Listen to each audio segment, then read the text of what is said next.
What's up, everybody? Nas here. I'm so happy to be bringing you guys 303, guys. This is such a big card.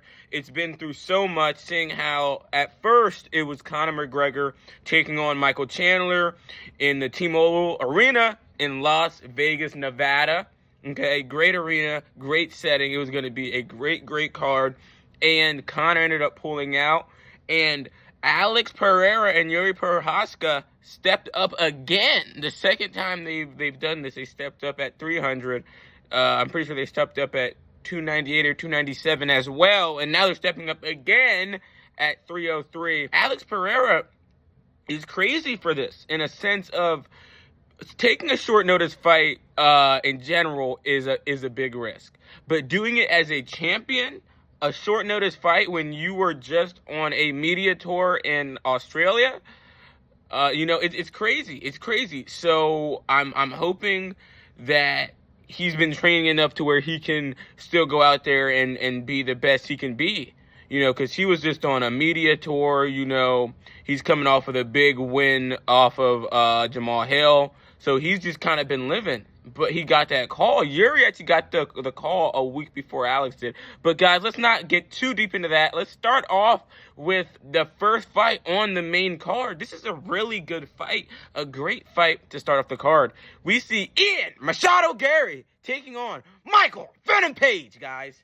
This is a great first fight. And it's a tough first fight. Michael Venom Page, he's new to the UFC. He's coming off of his win against Kevin Holland. He was confusing Holland. Holland did not know what to do. MVP has that sort of Wonder Boy karate style where his hands are on his hips and he's bouncing and he's blitzing and he'll get some shots off and he pulls out. He is great at getting in and out of the void and getting off his strikes, and he was giving Kevin Holland a lot of problems. No respect to Kevin Holland, but I feel like Ian Garry is a great striker, and I feel like he is a lot better than Kevin Holland. Even in Kevin Holland's last fight, he did get a submission victory, but he actually got knocked down, and that's what caused him to be able to even get to the submission. So, yeah, no flack on Kevin Holland. But Ian Garry, on the other hand, I feel like he has great striking. He is very reserved. He doesn't get into wars. He knows when to strike. He knows when to throw. He doesn't just go out and throw anything. He's great at circling. He doesn't just stand in front of his, like with a guy like MVP. If you're just standing in front of him, it's a lot easier for him to get his strikes off and get in and out of the void, rather than if you're giving him different looks, circling and moving about the octagon. He has great counters. I feel like Ian would be able to catch MVP coming in if he sticks to the counters that he has. He's a good counter jab hook. But it's going to be a tough fight for Ian Garry also, because MVP, he is a great striker.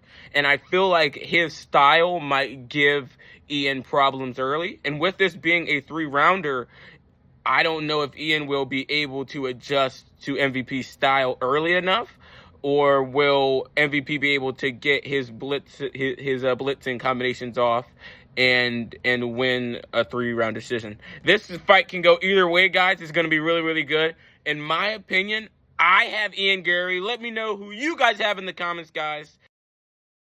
Whew. Okay. That's just starting off the main event card. That's a great fight. The next fight we have is Anthony Lionheart Smith taking on Roman Dolidze. Sorry, I forgot his name for a second. I apologize, Roman. Roman Dolidze. He's I wouldn't call him an up-and-comer. I personally didn't know who he was. I watched some of his fights. He's the type of fighter that I noticed he plants his feet in the ground and he throws bombs, okay? This is a very powerful guy. He throws a lot of singular strikes. He's not big on combinations. He's bigger on planting his feet and throwing his full body into a strike. And that, in a sense, to knock you out, does tend to be his downfall in some of his losses. What I've come to see is that he'll be throwing everything into his strikes for the first round. Coming out into the second, he's gassed. He's clinching up. He's not really throwing anything because he's throughout his whole tank from throwing with 100% the whole first round. And with a fighter like Anthony Lionheart Smith, okay, he isn't just going to drop. Yeah, we've seen what happened against Khalil when he fought Khalil. But it took a while for Khalil to get him down, and he dropped him in the third round, KO'd him in the third round. But Anthony kept on pressuring forward, even when he was getting hit, even when he was hurt. He kept on pressuring forward. He kept on cutting off the angles. He kept on trying to get his strikes off. So I feel like even with a fighter like Roman Dolidze, who has that knockout ability and who has that power, I don't feel like it will be an easy knockout for him if it even does go there. I don't see Anthony getting a knockout. He has been on a run. He did just get a submission victory for his last win, so he has been on a little spurt. However, I don't see a knockout. I don't really see a submission either, to be honest. With this fight, I do see this one also going to decision. Now, I don't know who for. I feel like Anthony, he does have a problem where he gets drawn into wars, as you can call them, where he's throwing crazily with his opponent. And I feel like if he does that with a guy like Roman Dolidze, he might end up getting hurt or stung. And it might cause the tides to change for him in that matchup. So this is also going to be a really, really good fight, guys. To be honest, I'm going to take Anthony Lionheart Smith, guys. He's been on a roll, so I'm going to take him. Let me know who you guys have in the comments. And without any further ado, guys, we have this incredible co-main where we see Diego Lopes, who has been on an absolute tear in the featherweight division. He has been beating guys left and right, submissions, KOs, his punching, his speed, it's all great. And he's taking on Brian T-City Ortega, guys, who has also been on a resurgence of his own in this division, getting staple wins in his last couple of wins. He's been doing great, okay? I feel like this is going to be the fight of the night, in my personal opinion. I feel like this is going to pan out to get more eyes to it than the Yuri versus Alex. Only because I feel like this is such a good matchup. And I feel like whoever comes out of this victorious will be boosted a lot in that division. Let's start off with Brian Ortega, okay? Brian, I feel like he's been there, done that, so he's not going to be too worried about Diego's power. Of course he's going to be worried about his power, but I feel like Diego has been knocking out a lot of these lower level, lower ranked guys, but I feel like when you start to get to the upper echelon guys of the divisions, they don't just fall like the other guys do. And I feel like a guy like a fighter like Brian Ortega, who's been in there with guys like Alexander Volkanovski, and not been knocked out, I feel like it's not just going to be a simple knockout for Diego Lopes. I feel like this fight will go to the decision.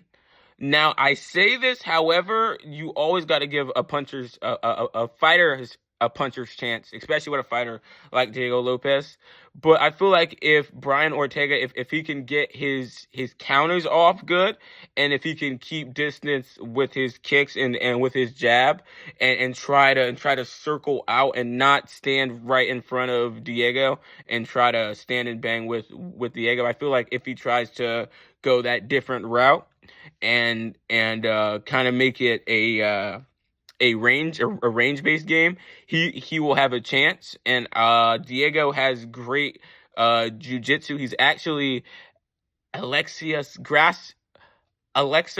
Grasso's jiu-jitsu coach. Okay, so he has great ground game. Of course, Brian Ortega also does. So if it goes to the ground, that will also be a crazy matchup. Guys, this is going to be insane.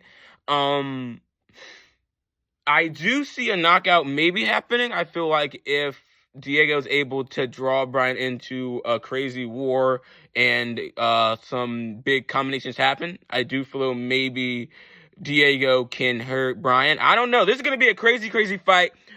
I got Diego Lopes. I feel like he's on a roll. I feel like he's been doing great things. I feel like he can pull out a decision victory over Ortega. Let me know who you guys have in the comments. And without any further ado, let's get into this long-awaited main event. Conor McGregor out with injury versus Michael Chandler. That was the main event of UFC 303. Once again, we see Alex Pereira stepping up on short notice to defend his belt against a extreme problem in the number one contender in Jiri Prochazka. These two fighters, they have fought before. We all seen it. And some people said it was an early stoppage. Jiri went back and forth. He started off saying he was out, and then he said it was early stoppage. So there's been a lot of questions about Alex's win over Jiri. Just like they question every single one of Alex's wins. I'll tell you this. Alex Pereira has proved time and time again that his power is unmatched, and it doesn't matter what he hits you with. If he hits you, it's going to hurt you. We've seen this with the strike he got Jamal Hill with.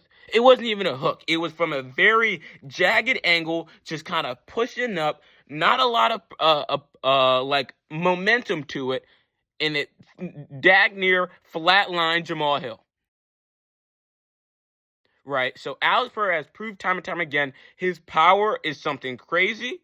In the first fight, he beat Jiri bad with the leg kicks. He had Jiri very, very messed up with the leg kicks in the first fight. Jiri did get Alex down in the first fight, but Alex defended pretty well on the ground. Jiri was able to get him down, though. Jiri did have some good forward pressure along with some good counter strikes. He was able to get in the pocket somewhat well in the first fight. He was able to pressure Alex up against the fence. So it was going well for Jiri, just like it was going well for Alex. However, like I said, Alex has proved to us time and time again that his power is no joke. And he's starting to grow really well as a fighter. It is a short notice fight, so there's no telling where he is at compared to where Jiri's at. Because like I said in the beginning, Alex was just on a tour in Australia. He was touring, so he wasn't really, of course, he's always training, but he wasn't training to the top level to where he could have been, like Jiri probably was. So, guys, this is going to be a crazy, crazy fight. Of course, I have it KO. Of course, I have to take Alex Pereira. I'll say this. I feel like it's going to be another first-round knockout. But if Jiri was to get Alex, this would be the fight due to the circumstances of it. Let me know who you guys have in the comments. I have Alex Pereira. First round knockout. UFC 303. Make sure to tune in tomorrow. Peace out, guys.